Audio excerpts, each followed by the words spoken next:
Bonjour tout le monde, j'espère que tout le monde va bien. J'espère que tout le monde sait c'est quoi un cube Rubik. Tout le monde sait c'est quoi un cube Rubik? Tout le monde a joué avec un cube Rubik? Tout le monde est capable de réussir un cube Rubik? Donc, moi, ça fait longtemps que je joue avec un cube Rubik. Ça fait depuis que depuis ça fait longtemps. Fait que on va faire un petit historique. Puis notre but ultime, en fait, on va en avoir deux. Ça va être de découvrir le centre du groupe du cube Rubik, de découvrir la structure du cube Rubik. En fait, on va avoir trois buts. Le troisième, ça va être aussi de compter le nombre de positions différentes qu'il y a pour le cube Rubik. Donc, on va arriver avec ça. Donc, l'historique, en 1974, c'est Erno Rubik qui a découvert qui a inventé son petit bidule. Puis lui, c'était un prof en architecture. Puis il voulait que ses étudiants comprennent un peu il voulait que ses étudiants développent la visualisation 3D. Donc, il avait inventé ça. Puis, en fait, son génie à lui, ça a été surtout d'inventer un mécanisme qui permet que les trucs tournent. Lui, à l'époque, quand il l'a inventé, il pensait que la seule manière de réussir le cube, c'était de refaire à l'envers les mouvements qui avaient été faits pour le mélanger. Ça a été lui le premier qui a trouvé l'algorithme, un mois après, apparemment. Et donc, ça a été commercialisé. Puis, les cubes ont commencé à se vendre, ça a commencé à gagner en popularité. Il y a un petit garçon qui a écrit un livre qui expliquait l'algorithme qui permet de résoudre le cube Rubik. Puis, de 80-82, il y a plus de 100 millions de cubes qui ont été vendus. Ce qui fait, en plus de tout maintenant, les cubes Rubik qui sont vendus, ce qui fait que c'est le jouet qui a été dans l'histoire de l'humanité le plus vendu de tous les temps, c'est le cube Rubik. Il y a eu un creux à un moment donné. Puis, avant ce creux-là, il y a quand même eu une grosse inspiration. Est-ce que les gens ont fait plein de formes différentes de cubes Rubik? J'en ai acheté une coupe, puis à un moment donné, je me suis rendu compte que le cube Rubik, il est juste bien dosé, bien parfait. Il est le fun, il est pas trop gros, pas trop petit. On lui permet il est pas trop long à réussir, puis parce qu'il y a des cubes comme ça, c'est trop long à faire. Donc, le cube Rubik, il était bien balancé. En 97, donc comme je vous dis, il y a eu un petit creux dans les années fin 80 au début 90. 97, Jessica Friedrich sort une espèce d'algorithme qui est en fait un des plus efficaces pour réussir le cube Rubik. Donc, son algorithme permet maintenant encore pour les gens qui font le cube Rubik très rapidement, il utilise son algorithme. Son algorithme, il y a environ 50 à 60 mouvements pour réussir le cube Rubik. En 2016, il y a un robot qui a été construit qui est capable de réussir le cube Rubik en 0.637 secondes. OK, donc c'est rapide. On va voir que le nombre de mouvements, tantôt la méthode de Friedrich, c'est 50 à 60 mouvements, mais c'est pas le mieux qu'on peut faire. On va le voir à la fin de la conférence. Donc, cet ordinateur-là, il analyse la position, il trouve la position optimale et il accomplit le tout en 0.637 secondes. Vous pouvez regarder la vidéo sur YouTube, ça se trouve facilement. En 2018, vous avez peut-être vu une vidéo virale de ce petit garçon-là qui jongle avec 3 cubes Rubik et qui fait les 3 cubes Rubik pendant. Puis c'est un vrai record Guinness. Puis même pendant la prestation, il y a 2 cubes qui se collisionnent pendant, puis il continue à le faire, puis il réussit à les faire. Puis il y a aussi une autre vidéo de lui où il fait le cube Rubik avec ses pieds puis avec ses 2 mains. Donc, je sais pas si il faisait en plus des calculs dans sa tête en même temps, là. Il y a des espèces de gens qui sont capables de faire des choses qui sont incompréhensibles, comme par exemple, lui, en 2018, il a mémorisé 48 cubes en 36 minutes, puis en 24 minutes, il les a tous refait, les 48 cubes. Donc, en tout 1 heure, il a fait 48 cubes juste de mémoire. C'est quand même... juste un cube de mémoire, c'est quand même pas évident, imaginez 48. Et les records actuels en vitesse pour le cube Rubik, c'est lui qui le détient. Ce qu'on fait, on fait 5 essais dans les compétitions. On enlève le moins bon, on enlève le meilleur, puis on fait la moyenne des 3 qui restent. Donc, quelqu'un qui arrive avec une moyenne de 0.569, ça veut dire que des fois, ça lui arrive de le faire en 3-4 secondes. Peut-être une fois 6-7, mais c'est quand même très surprenant. Considérez que lui prend la méthode de Friedrich, qui a un peu modifié, mais on est dans les 50 mouvements en 5 secondes. Donc, on parle de 10 mouvements à la seconde. Donc, c'est un mouvement à chaque dixième de seconde. Fait que c'est quand même assez impressionnant. Dans les compétitions, les gens ont le droit de regarder leur cube, ils le déposent, puis là, ils mettent leurs mains sur un tapis. Puis là, quand ils lèvent leurs mains, là, le chronomètre part, ils font le cube Rubik, puis dès qu'ils remettent leurs mains, le chronomètre arrête. Lui a un record aussi. Vous allez dire, mon Dieu, 15 secondes, c'est poche par rapport à lui, tu sais. Ouais, la différence, lui, c'est que le cube, il l'a fait les yeux fermés. Donc, lui, en 15,50 secondes, ils ont enlevé quelque chose, il a regardé le cube, il se cache les yeux, il le fait en 15 secondes. Okay, donc, c'est vraiment impressionnant. Puis là, je termine avec la petite partie où est-ce que là, ça, c'est quoi? Ça, c'est le cube Rubik le plus cher. Il vaut 1,5 million. Il y a des diamants, il est fait en or et il tourne, il fonctionne vraiment. Le plus gros cube Rubik qui existe des 3 par 3, ben ça, c'est tout des 3 par 3 que j'ai ici. Donc ça, c'est des 3 par 3. C'est un 3 par 3 aussi. Mais il existe des 2 par 2, des 1 par 1, des 5 par 5, des 6 par 6, des 7 par 7. Puis il existe aussi un 33 par 33 par 33 qui a été fait avec une imprimante plastique. Et il fonctionne parce que vous voyez qu'il n'est pas dans sa position faite. Il a été fait en damier. Donc la personne, il y a une vidéo de 9 heures. Je sais pas des jokes, là. C'est une vidéo de 9 heures où est-ce qu'on voit la personne manipuler ça pour arriver à cette forme-là, pour démontrer à tout le monde que son cube fonctionne vraiment. Donc, c'est le record actuel 33, 33, 33. Puis, je vais vous montrer un petit truc intéressant. C'est un cube Rubik en 4D. C'est quand même très intéressant parce que moi, c'est pas tant le côté Rubik qui m'impressionne que la belle représentation d'un hypercube. C'est une super belle représentation d'un hypercube. Vous allez voir ici, je vais faire changer la vision. Puis là, il y a un cube rouge qui vient d'apparaître, qui était pas là.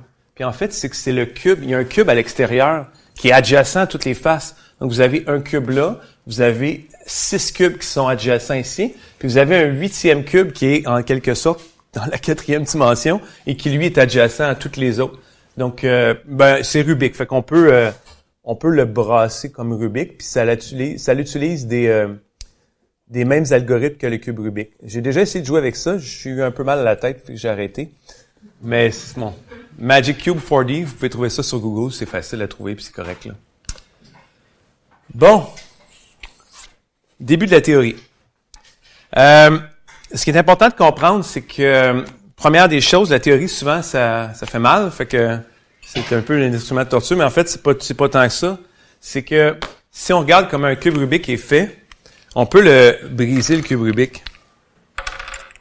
Puis quand toutes les pièces, vous les enlevez, je le ferai pas tout au complet, là, mais ce qui vous reste, c'est une espèce de croix en 3D.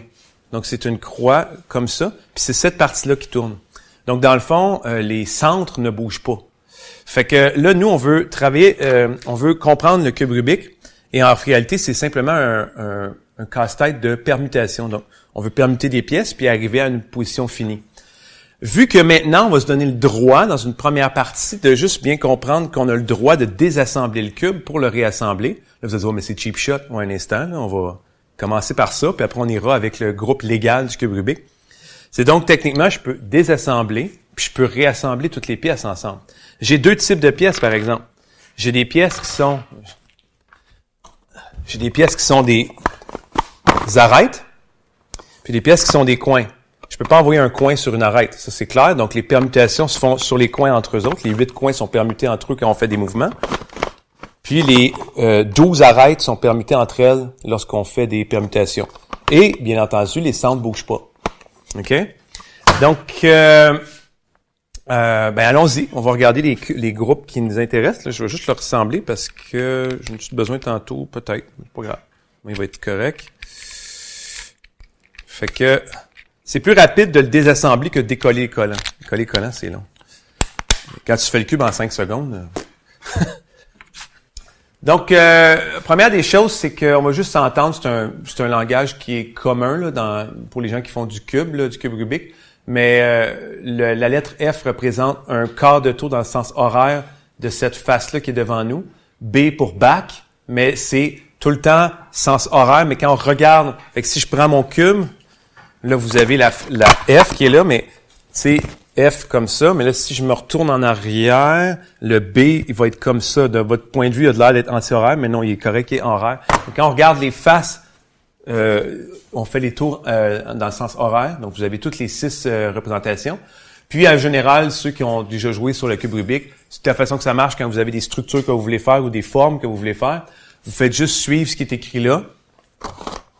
Puis là, vous y allez, puis vous faites U, B, mettons U, le côté droit prime, donc on fait l'inverse.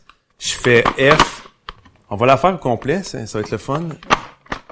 le côté droit, 2 fois le côté U, 2 fois le côté B, R', donc je tourne à l'envers, en bas, ça c'est down, left, l'autre bord, le bas comme ça, je pense que je suis en train de me tromper, 2 fois lui, puis je me suis trompé. Donc le côté droit, comme ça. Ouais, je me suis trompé. C'est R2. Ouais. Ben, faire R2. Encore. Ah, merci. Voilà. Ah, c'était pas loin. Fait que c'est ça que ça donne. Un petit cube dans un cube. Donc, merci. OK. Donc, bon, groupe. Est-ce qu'il y en a qui savent c'est quoi les groupes ici? OK, ben c'est fantastique. Donc, un groupe, c'est un ensemble, non vide, préférablement, muni d'une opération. Puis on veut certains trucs pour cette opération-là. On voudrait qu'elle soit interne. Donc, c'est-à-dire qu'on veut que quand je prends 2 objets, qu'ils restent dans l'ensemble. On veut que ce soit associatif, parce qu'on veut être capable de pouvoir faire des longs produits puis que ça a un certain sens. On a besoin d'un élément spécial qui ne fait rien. Donc, si je prends G fois E, E fois G, ça doit donner G. Et finalement, on voudrait avoir un... Oups, faut pas jouer avec ça. Allô? On veut avoir un élément spécial tel que G fois H, H fois G va donner l'élément E.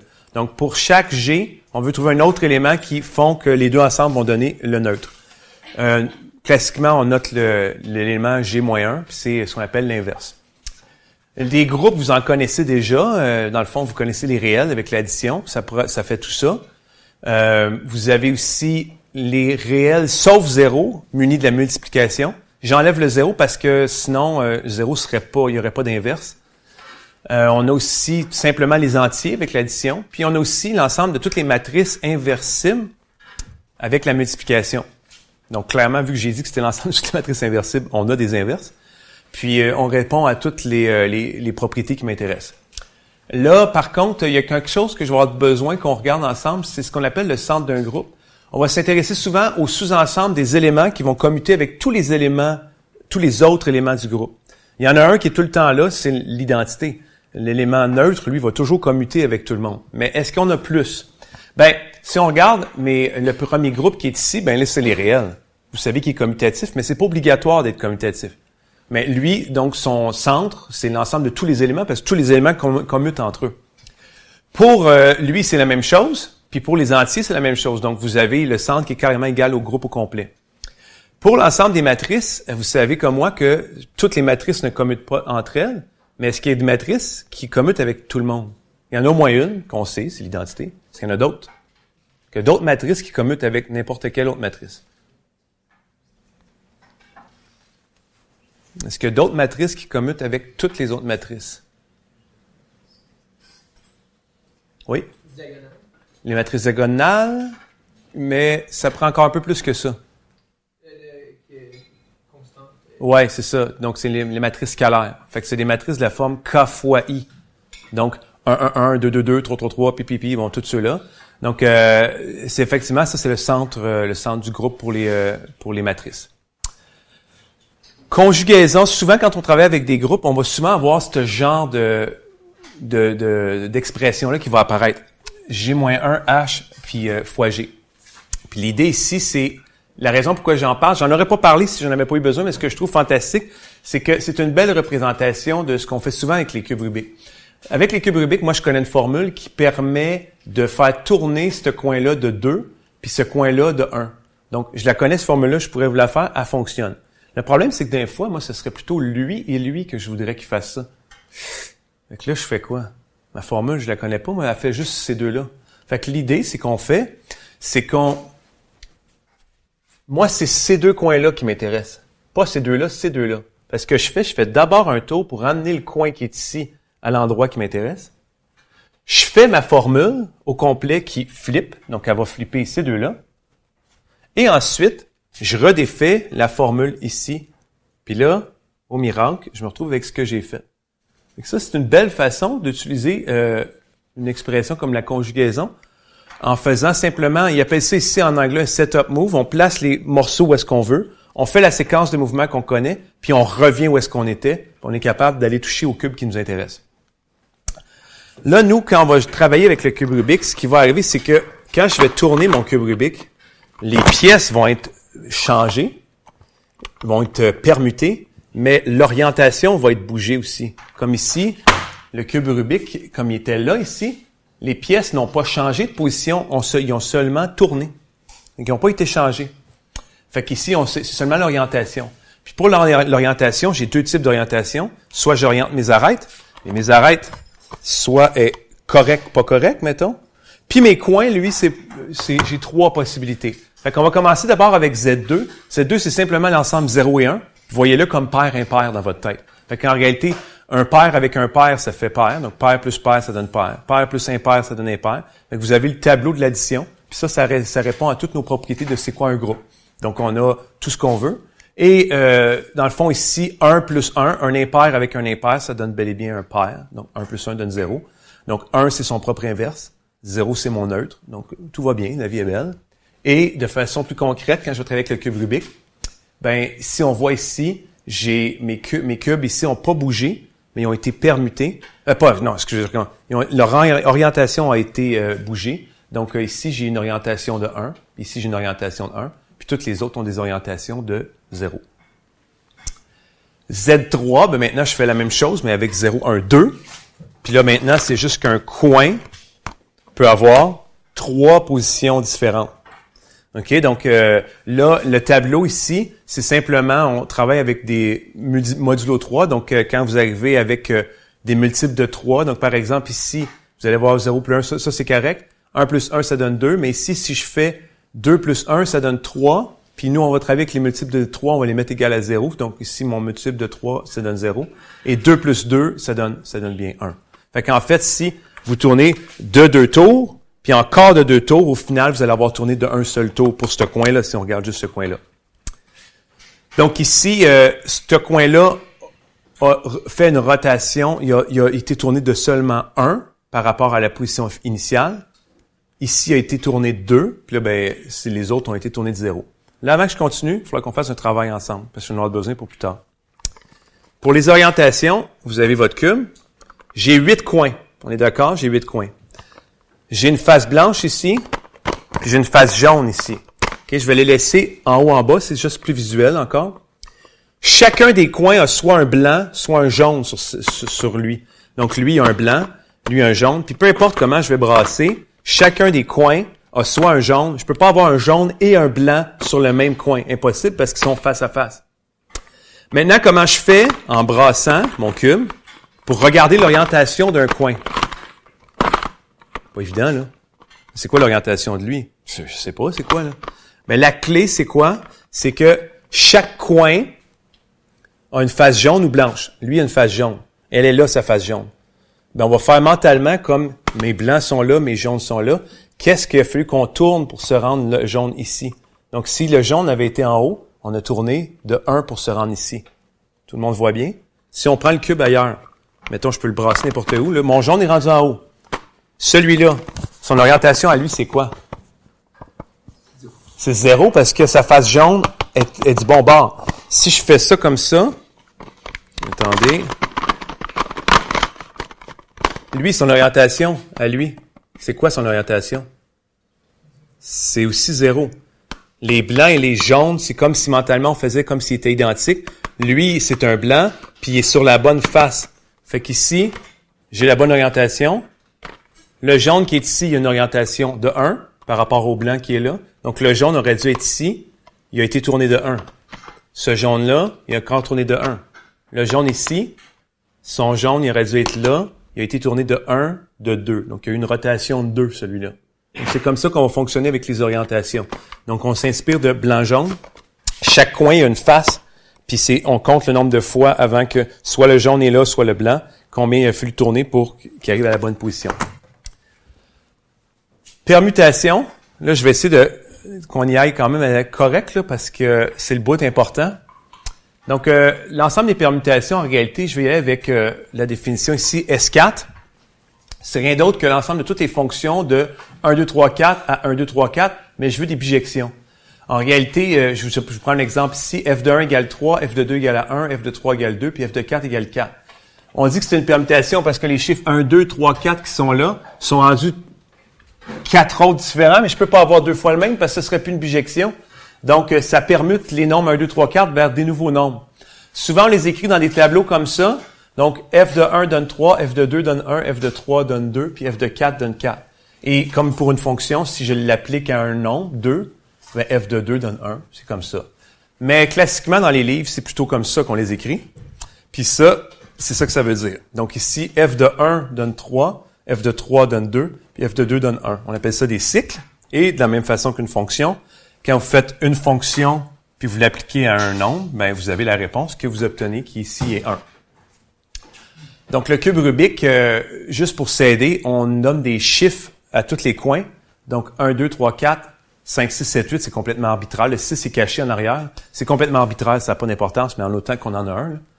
Et donc, si je fais cette face-là, puis que je la tourne, c'est quoi la permutation qu'on obtient? Juste pour les coins. Juste pour les coins. Le 1 s'en vient vers le 4. Le 4 s'en va vers le 8. Le 8 s'en va vers le 5. Le 5 s'en va... Fait qu'on voit que c'est super naturel de l'écrire de même. 1 vers 4, 4 vers 8, 4 vers 5, 8 vers 5, puis 5 revient à 1. Fait que ça va bien avec le cube Rubik d'écrire les permutations de cette façon-là. Au lieu de faire le rond de composition comme vous êtes habitué quand on prend deux fonctions, on fait juste pas mettre de rond, on fait comme si c'était un fois. Et ici, on lit de droite à gauche comme quand on fait la composition. Donc, par exemple, si je fais cette fonction-là appliquée sur 1, j'applique d'abord sur le 1, f de 1 donne 4. Ensuite, je continue, f de 4 donne 3. Donc, la réponse finale, c'est 3. Et si, par exemple, on veut juste voir, je flippe les deux, puis on réapplique à 1, ben ici, il se passe rien parce qu'il n'y a pas de 1. Donc, f de 1 ici donne juste 4. Donc, on comprend bien ici que c'est pas commutatif. Est-ce que c'est commutatif? Est-ce qu'il existerait, par exemple, un élément qui commuterait avec tout le monde? Est-ce qu'il existe quelqu'un dans le centre du groupe? Mais la réponse, en fait, c'est non. Il y en a juste un. Ben, c'est non. Il y en a un. C'est l'identité, c'est tout. Il n'y a aucune permutation qui permute avec tout le monde autre que l'identité. Si on fait la composition de ces deux-là, on trouve l'identité. Ça veut donc dire quoi? Ça veut dire qu'en réalité, l'inverse d'un cycle, c'est simplement d'écrire les chiffres dans l'autre ordre. Et donc, toute permutation possède un inverse. Donc, on a vraiment un groupe. De toute façon, j'avais dit que c'était des fonctions bijectives, donc on devait s'en attendre. Là. Puis en dernier, ben, on veut compter le nombre de fonctions différentes qui font ça. Si vous y réfléchissez, on parle de permutation de n objets. Donc, forcément, le nombre de fonctions différentes, ça va être n factoriel. Donc, la cardinalité de Sn, c'est n factoriel. Avant que je quitte les permutations, parce qu'après, on va pouvoir se lancer dans le vif du sujet pour la structure du cube Rubik, on va regarder le signe d'une permutation. Donc ici, si je prends 2, 4, 3, je prends la matrice identité, parce que là, je vous rappelle, mon exemple, je l'ai fait avec S4, fait qu'on prenait 4 éléments. Je prends une matrice 4 par 4. Je peux permuter, ce que j'ai fait, c'est que j'ai permuté les lignes de la matrice. Donc, la ligne 2 s'en va à la ligne 4, la ligne 4 s'en va à la ligne 3, puis la ligne 3 s'en va à la ligne 2. Donc, voici ma nouvelle matrice que j'obtiens. Puis là, on va lui donner un nom, on va appeler ça P2. Donc, P d'une permutation, c'est la matrice que vous voyez à droite ici. Et cette matrice-là, si vous calculez son déterminant, son déterminant va être soit 1 ou moins 1. Puis le signe d'une permutation, c'est ce qu'on appelle le déterminant de cette matrice-là. Donc, dans ce cas-ci, ça donnait 1. Parce qu'on a fait une permutation. Quand vous regardez la façon que les lignes ont été permutées, vous faites juste, ça revient à faire 2 permutations de 2 lignes. Et donc, votre déterminant va rester 1. Fait que le signe de R est soit égal à 1, soit égal à moins 1. S'il est égal à 1, on parle d'une permutation paire. S'il est égal à moins 1, on parle d'une permutation... un instant. Ouais, OK, excusez. J'ai sauté mes affaires. Quand vous avez 1, on dit que c'est paire. Ça, c'est mon exemple de tantôt. Puis, en fait, il y a un théorème qui dit que toute permutation peut se décomposer en permutation de 2 cycles, des 2 cycles. Puis en fait, ici, je l'ai décomposé avec 2 cycles. Je pourrais le faire avec 4, avec 6, avec 8, mais ça va toujours être soit pair, soit impair. Donc, s'il y en a une qui marche avec un nombre pair de 2 cycles, ben vous serez jamais capable d'en trouver une qui marche avec un nombre impair. Donc, le mot pair provient de ce truc-ci. Puis ici, vous avez un exemple impair, 1, 4, 2, 3.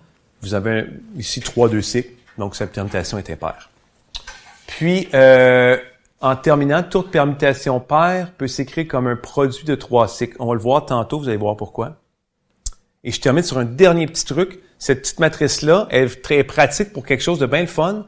Si vous multipliez la matrice par un vecteur de 4 composants, qu'est-ce qui arrive quand on fait la multiplication? Bien, l'effet de la multiplication, ça permute simplement les coordonnées de votre vecteur. Donc, la coordonnée 2 se retrouve à la position 4. Donc, le 3 qui était là se retrouve à la position 4. La position 4 se retrouve à la position 3. Puis la position 3 se retrouve à la position 2. Vous avez votre nouveau vecteur. Bon, on est prêt. Moi, je vais prendre de l'eau. Puis là, on va pouvoir se lancer dans le vif du sujet. Donc, on veut trouver le groupe illégal du cube Rubik. Ça veut dire qu'on se permet de casser le cube puis réassembler. La question, c'est quoi qu'on peut tout faire? En fait, on peut tout faire quand vous y réfléchissez. Tu sais, dans le fond, qu'est-ce que j'ai de besoin pour décrire mon cube? J'ai besoin de 4 trucs. Quand je fais un mouvement, mes coins sont permutés. Une affaire. Mes coins subissent des orientations. Puis, mes arêtes, ils ont une permutation. Puis, mes arêtes ont une orientation. Donc, j'ai 4 trucs importants. Mais là, on se permet de les casser. Fait que je peux faire quasi n'importe quoi. Je pourrais juste casser lui, le tourner puis le rentrer. Je pourrais jamais faire ça avec un cube Rubik normal. Mais je peux le casser. Fait que c'est correct. Donc, dans le fond, c'est quoi? Chacun des coins, son orientation, c'est Z3. 0, 1, 2. Mais j'ai 8 coins. Donc, c'est comme un vecteur à 8 composantes. Puis, chacune des composantes représente, dans le fond, l'orientation d'un des coins. Si je fais un produit vectoriel, non, c'est pas ça que je voulais dire. Excusez. Produit cartésien avec les permutations sur les coins. Donc, je prends une permutation écrite comme je vous ai montré tantôt. On permute tous les coins. Puis, cette donnée-là, on l'écrit comme une permutation. Ensuite, on s'attaque aux 12 arêtes. Chacune des arêtes a une chance, c'est 0 ou 1. J'ai 12 arêtes. Puis, on finit avec S12 parce que j'ai 12 arêtes. Donc, ça, c'est le groupe illégal du cube Rubik. Donc, on peut déjà calculer sa cardinalité si on veut. Je le ferai pas tout de suite. Avant, j'aimerais ça ensemble qu'on comprenne bien ce qui se passe. Fait que, ici, je vous ai mis 1, 2, 3, 4, les cubes 5, 6, 7, 8. Pouvez-vous me décrire c'est quoi la position de ce cube Rubik-là avec ce qu'on a dit? Donc, ici, on voit qu'aucune arête a été bougée, n'est-ce pas? Il n'y a aucune permutation d'arête. Il n'y a aucune arête, les orientations des arêtes n'ont pas été touchées. Je vais même aller plus loin, il n'y a aucun des coins qui a été permuté. La seule chose, c'est que les coins ont été tournés. Ce coin-là, c'est quoi son orientation à lui? 1. Puis lui ici? 2. Fait que là, on y va. S12, c'est l'identité. Les orientations de mes arêtes, c'est 0, c'est le vecteur 0, parce qu'il n'y a aucune orientation qui a été changée. Les coins n'ont pas été permutés, donc c'est encore l'identité. Puis là, ici, je vais avoir un grand vecteur. Ce grand vecteur-là, c'est quoi? C'est l'orientation du cube 1, qui n'a pas été bougé. L'orientation du cube 2. L'orientation du cube 3, qui est ici, vous m'avez dit que c'était 2. L'orientation du cube 4, qui est lui, qui est 1. Puis toutes les autres sont correctes, pas de problème. C'était facile. Celle-là, maintenant. Ce serait quoi? Je vous ai laissé la fin ici parce que là, on va travailler juste pour les coins, OK? Les arêtes, c'est tout pareil. Là. On travaille juste avec les coins. Donc, ce serait quoi, ça? Il y a une permutation des coins. Quelle est cette permutation? 4, 8. Puis, il y a l'orientation des coins. Les deux seuls coins qui ont des orientations différentes, c'est le 4 et le 8. Mais là, rappelez-vous mon truc de tantôt. Lui, son orientation, c'est quoi? C'est 0. Parce que c'est le jaune. Puis je vous avais dit, le jaune, il pointe à la direction du blanc. Fait que son orientation, c'est 0. Puis lui, lui-ci, c'est 0. Parce que le blanc, je l'ai déplié, là, mais fait qu'en fait, vous avez le vecteur 0. Fait qu'ici, ce n'est qu'une permutation. C'est impossible de faire ça avec le cube Rubik pour vrai. Avec le cube illégal, on peut, mais pas avec le cube Rubik. Celle-là, là, en passant, ça, c'est orange, c'est pas jaune, OK?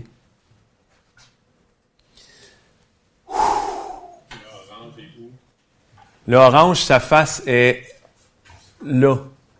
Celle qui est cachée en arrière, là. Opposé à la belle. Ouais. Fait que, opposé au rouge, ouais. Fait que, OK. le coin qui est ici, c'est celui-là, on est d'accord? Fait que lui a été envoyé ici. Le cube qui est là, c'était celui qui était ici. Donc celui-là a été envoyé là. Lui qui était là a été envoyé là. Puis celui qui était ici a été envoyé ici. Donc on parle de 4 vers 1, 1 vers 8, 8 vers 4. Ou 8, 4, 1, en tout cas. Puis pour les orientations, c'est maintenant, ça c'est le cube 4. Son orientation c'est... Ben, on va commencer avec le 1. Ça c'est le cube 1. Le blanc, il est là.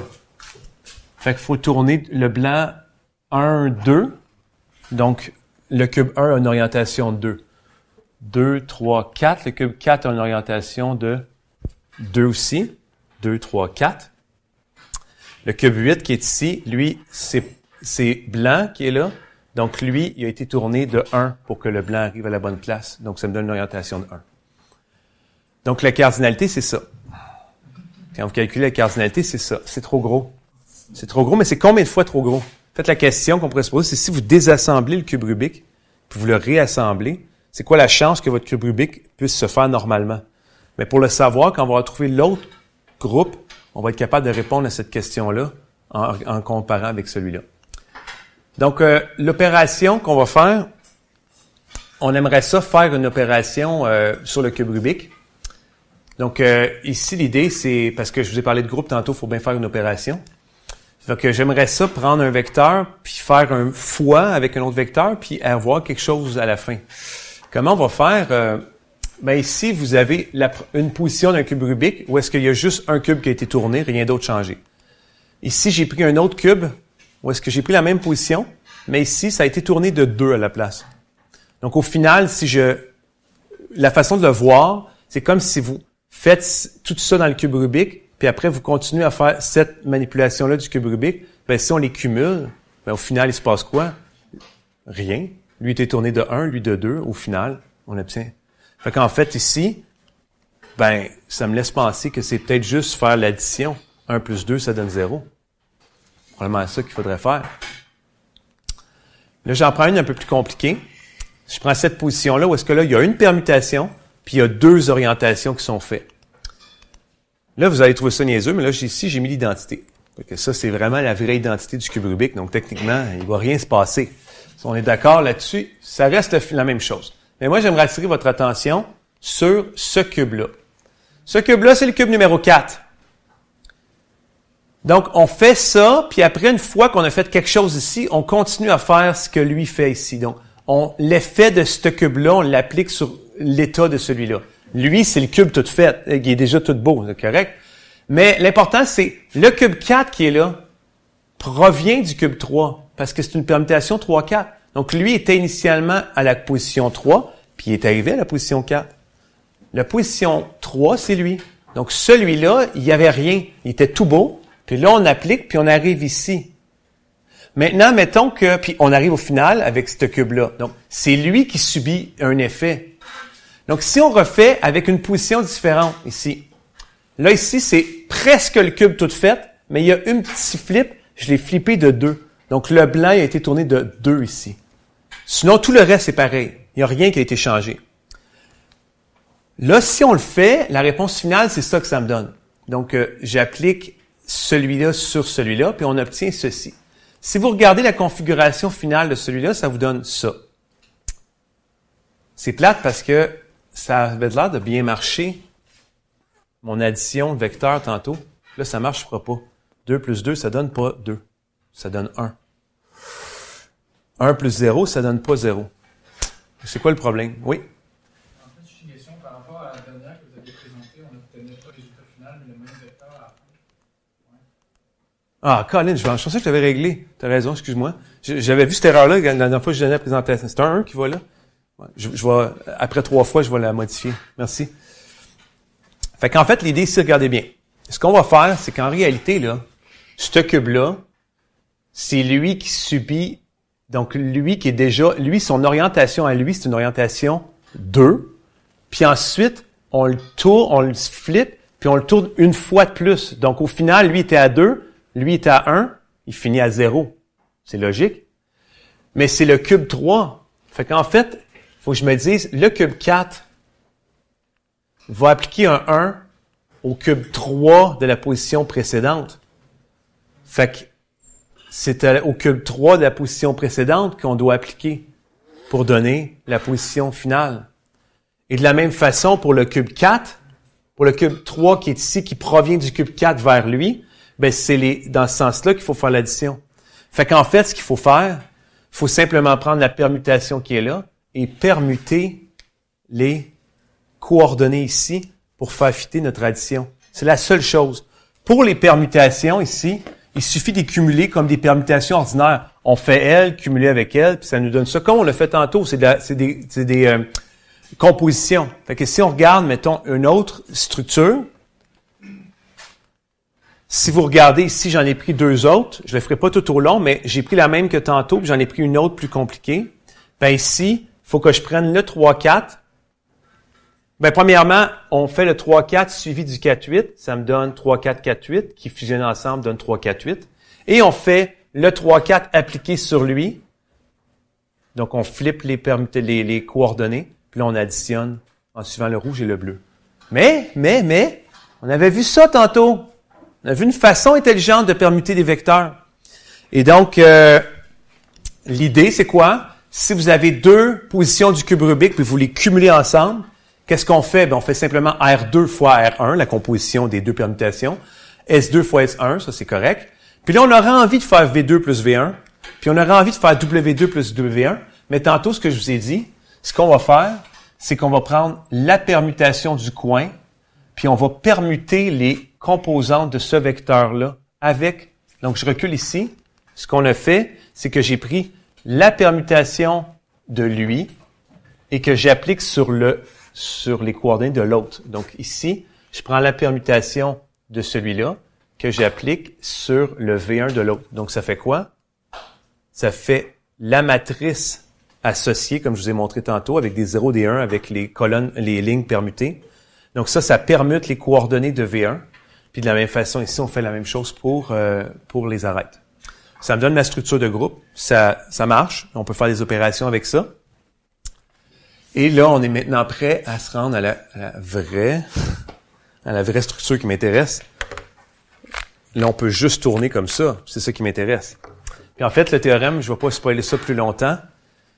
N'importe quelle position du cube Rubik légale, c'est une position qui s'écrit de la même façon que tantôt, mais on doit ajouter des restrictions. Les restrictions, c'est que le signe des permutations des coins doit être le même que le signe des permutations des arêtes. Donc, si ici, par exemple, je fais juste ça comme ça, ben on voit bien que les arêtes et les coins vont être soit les deux pairs, soit les deux impairs. OK? Ça semble logique. L'autre affaire, c'est que la somme des orientations finales de tous les coins doit rester à 0. Donc, ça veut dire que je pourrais pas juste en flipper un. Je peux pas faire ça. Avec le groupe illégal, je peux, mais pas le groupe légal. Et la même chose pour les arêtes. Il faut que la somme de toutes les orientations des arêtes soit égale à 0. Le temps file, fait que j'avais une partie où est-ce que j'essaie de voir avec vous si ça c'est une position légale ou non. On va le faire, mais plus rapidement. Ça, c'est une position légale du cube Rubik? Oui.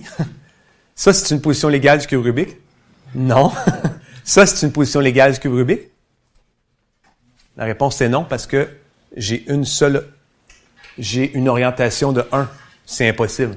Ça, c'est une position légale du cube Rubik? Pour les orientations, il n'y a aucun problème pour les orientations, parce que les deux orientations sont à 0. Mais j'ai un problème parce que j'ai juste flippé ces deux-là. Flipper, c'est une permutation qui est impaire, puis les arêtes sont toutes belles, fait que c'est pas correct. Celle-là, celle-là, c'en était une, mais bon, en tout cas, je vais passer un peu vite, là, mais c'était juste pour faire réaliser que on veut préserver certains trucs. La première partie de la preuve est facile. Je veux démontrer que, dans le fond, n'importe quelle position du cube Rubik satisfait ce que j'ai dit d'abord. Puis après, on va voir que si j'ai une position qui satisfait les conséquences, les règles, alors il y a réellement une position du cube Rubik qui fit. Donc, je le fais dans les deux sens. Ce sens-là est facile parce que j'ai juste à regarder pour chacun des 6 mouvements de base, est-ce que je préserve ce qu'il faut préserver? Puis vu que tout mouvement du cube Rubik, c'est une succession de ces mouvements-là, ben ça va être correct. Donc, je le fais avec vous juste pour F. Si vous regardez F, c'est quoi son vecteur? C'est ça que ça donne, le vecteur F. Et on constate bien que 2 plus 1 plus 1 plus 2, ça donne bel et bien 0 mode 3. 1, 4, 8, 5, c'est une permutation qui est impaire, mais celle-là aussi est impaire. Puis lui, la somme, elle donne 0 mode 2. Donc, la vie est belle. Donc, on peut faire ça pour les 6, puis ça marche. L'autre partie, je la trouve tellement cool, là, puis c'est vraiment, vraiment le fun. C'est que c'est ça la structure du cube Rubik. Donc, je vous donne un vecteur qui satisfait ces 3 trucs-là. Pouvez-vous me trouver une position du cube Rubik qui fait ça? Pas évident. A priori, c'est pas clair. Fait que là, j'ai un vecteur. La seule chose que je sais, c'est que les orientations cumulent à 0, mode 3, tout le kit, j'ai tout ça. Fait que là, la stratégie, regardez bien. Ce qu'on va faire, je sais pas si ça, c'est une position du cube Rubik, mais on va essayer de trouver une vraie position du cube Rubik qui permet de régler toutes les orientations d'un cube. Donc, on va transformer ce vecteur-là en un vecteur où est-ce que lui va être rendu 0, mais qui touchera à rien d'autre. Ensuite, on va faire la même chose avec les arêtes. Puis ensuite, on va faire la même chose avec R et S. Quand on va être rendu ici, clairement, il existe une position du cube Rubik qui fait ça. C'est le cube fini. Puis on aura juste à remonter tous les mouvements que j'ai faits pour aller retrouver la position qu'il me faut. Puis ce qui est fantastique, c'est que c'est constructif. Donc, il faut vraiment trouver les séquences de mouvements sur le cube Rubik qui font que ça marche. Puis il existe. Donc, on y va. Donc là, on va faire cette partie-là. Donc, allons-y. Ici, vous avez une position du cube Rubik. Qu'est-ce qu'elle fait, celle-là? Elle ne fait que régler les orientations. Lui a été tourné de 2, puis lui a été tourné de 1. Donc, au final, on reste à 0 mode 3. Il n'y a rien d'autre qui a été permuté. Et avec les conjugaisons, comme je vous ai montré au début, on va pouvoir, en faisant les conjugaisons adéquates, pouvoir orienter n'importe quelle paire de coins. Et de proche en proche, on va régler toutes les orientations. Donc, on est rendu à 0 ici. Cette formule-là existe, et elle fonctionne, et elle marche. Vous avez 1, 1, s'accumule à 0 mode 2. Avec ça, on est capable de régler toutes les orientations des arêtes. Donc, voici la formule. Et donc, là, on est rendu ici. La prochaine étape, c'est un peu plus tricky. Je vais vous expliquer pourquoi. Vous voyez ici, ça, c'est fantastique, ça. Savez-vous pourquoi c'est fantastique? Parce que ça ne fait que permuter. Ça ne change pas les orientations. Parce que, regardez, les blancs restent en haut. Donc, il n'y a rien d'autre qui a été changé. Et ça, c'est un 3 cycles. Et je me rappelle avoir dit que toutes les permutations paires s'écrivent comme produit de 3 cycles. Donc, ça veut dire quoi? Ça veut dire que n'importe quelle permutation paire, vous allez pouvoir lui trouver une séquence de 3 cycles et par conjugaison, faire ce truc-là sans changer les orientations et régler la permutation pour l'amener à l'identité. On peut faire pareil, on peut faire pareil avec les arêtes. Puis avec les arêtes, on peut aussi faire des orientations, comme je vous ai expliqué. Puis on voit bien ici que le jaune reste en haut, le blanc reste là. Et encore là, celui-là ne modifie pas les orientations et il change les permutations. Donc, de la même façon, on peut faire des produits de 3 cycles, puis on est capable d'engendrer toutes les permutations paires. Mais là, il y a quelque chose qui vous trotte dans la tête. C'est que je peux régler paire, je peux régler paire, mais qu'arrive-t-il si j'ai impair? Ben, on fait un setup move où est-ce qu'on va les rendre les deux d'abord en paire, puis après on fait ce qu'on veut. Puis il existe ce mouvement-là, il existe, puis c'est le plus Fait que là, on est rendu là. Techniquement, je pourrais vouloir me rendre une shot, mais il manque ce mouvement-là, qui est le plus sublime de tous les mouvements du cube Rubik. Juste lui, vous êtes capable de faire le cube Rubik au complet avec juste lui. Lui, il prend ces deux cubes-là, il vous les tasse là, puis il prend ces deux-là, il vous les tasse là. Ça, c'est une permutation impaire qui fait juste, puis qui flippe les deux coins, les deux arêtes, c'est tout. Vous changez pas les orientations. Donc, supposons que vous avez impair, vous faites ce mouvement-là, vous tombez à pair, puis chacun des deux paires, vous les réglez avec mes deux mouvements que j'ai montrés. Puis si vous avez déjà pair, ben c'est réglé. Fait que voilà, le théorème est démontré. Fait qu'on a la structure du cube Rubik, on sait que c'est elle. Et si on calcule la permutation, on a 8 factoriel, 3 à la 8, 12 factoriel, 2 à la 12. Puis on divise par 2, 3, 2. Pourquoi? Parce que le signe, l'imposition du signe égal, ça nous chope à la moitié nos permutations. L'imposition de 0 mode 3, ça divise par 3. L'imposition 0 mode 2, ça divise par 2. Donc, la réponse à la question, si vous désassemblez le cube et vous le réassemblez, vous avez une chance sur combien que le nouveau cube que vous allez avoir va être faisable? La réponse, c'est 12. Une chance sur 12. Vous n'avez pas beaucoup de chance, ça marche. Mais ça peut marcher des fois. Et le 43 fois 10 à la 18, c'est celui, le chiffre qu'on voit partout dans les sur Internet, là, des trucs comme ça. Ouais. Je n'aurai pas le temps de faire ça, malheureusement, mais il existe une position du cube Rubik qui commute avec toutes les autres. Puis cette position-là, je pourrais pas vous la prouver, mais on arrive à la position qui est celle-ci, qu'on appelle le super flip move, dans laquelle toutes les arêtes sont flippées, puis rien d'autre. Cette position-là, fois n'importe quelle, peuvent permuter. Ça change absolument rien.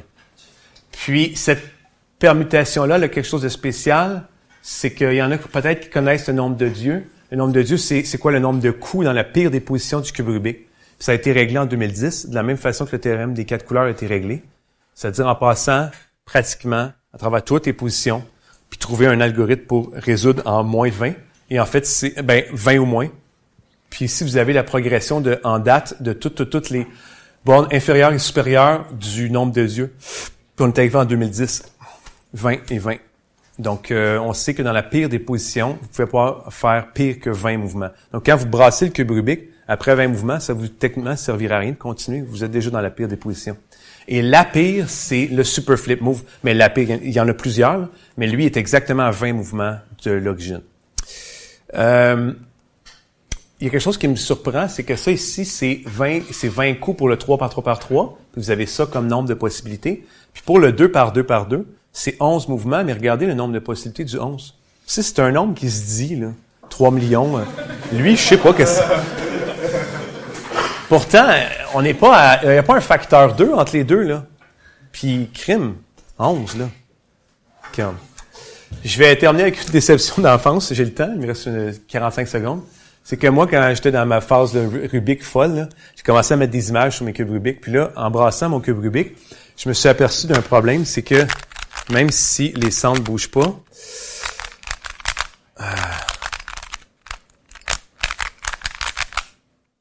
les centres tournent. Je sais pas si vous voyez, ma flèche est plus centrée. Pourtant, il n'y a rien d'autre que changé. Et donc, malheureusement, c'est ça, ça complique le cube Rubik un peu plus. On peut aller encore plus compliqué en essayant de gérer les centres aussi. Merci de votre attention.